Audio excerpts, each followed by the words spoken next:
Setelah Han Feng mendapatkan senapan yang dia pesan, dia sekarang fokus untuk mempelajari kemampuannya. Walaupun Han Feng sudah berkali-kali mencoba kemampuannya, tapi tingkat keberhasilannya masih sangat kecil, sekitar 1:10.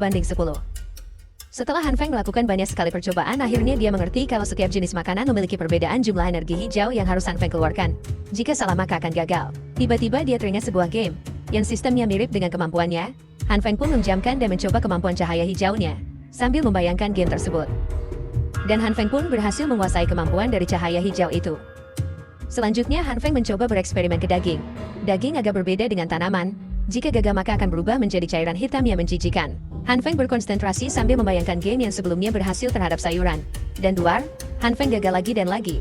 Sampai Han Feng merasa sangat kesal. Setelah beberapa kali percobaan gagal sampai dapurnya berantakan oleh cairan hitam, akhirnya Han Feng berhasil melakukannya. Han Feng langsung terbaring di lantai karena kelelahan.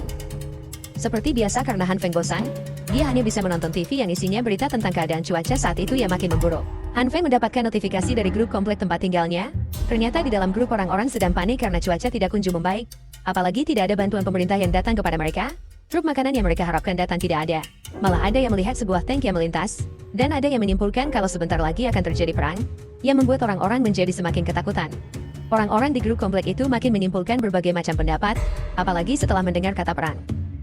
Jian seperti biasa selalu seperti seorang pemimpin yang baik dan menenangkan semuanya. Jian menyarankan agar mereka selalu membantu satu sama lain. Dan untuk yang masih memiliki stok makanan yang cukup untuk mendonasikannya kepada yang sudah kehabisan stok makanan, Jian langsung memberi contoh kepada semuanya. Kalau dia akan mendonasikan setengah dari stok makanan yang dia punya, kepada siapa saja yang sudah membutuhkan. Orang-orang mendukung idenya Jian dan ada yang langsung ikut berdonasi seperti Jian. Karena sudah ada beberapa yang mau berdonasi, Jian mengusulkan untuk menunjuk beberapa penanggung jawab untuk mengelola donasi dari orang-orang. Jian akan membentuk komite darurat sementara, sebagai penanggung jawab atas perbekalan yang disumbangkan. Han Feng yang mendengarnya, teringat kalau di kehidupan sebelumnya ada juga komite darurat sementara. Tapi bukan untuk mengelola perbekalan untuk orang-orang, tapi untuk memonopoli perbekalan dari semua orang. Hari ke hari suhu menjadi lebih dingin. Semua orang berpikir bagaimana cara agar tubuh mereka tetap hangat dalam kondisi tersebut.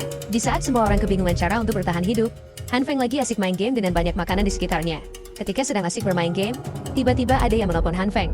Ternyata orang itu adalah yang penanggung jawab blok 8, blok tempat tinggal Han Feng. Dia meminta Han Feng untuk ikut bekerja sama membersihkan salju di luar. Han Feng yang sebenarnya tidak mau, tapi dia tidak ingin berselisih dengan tetangga.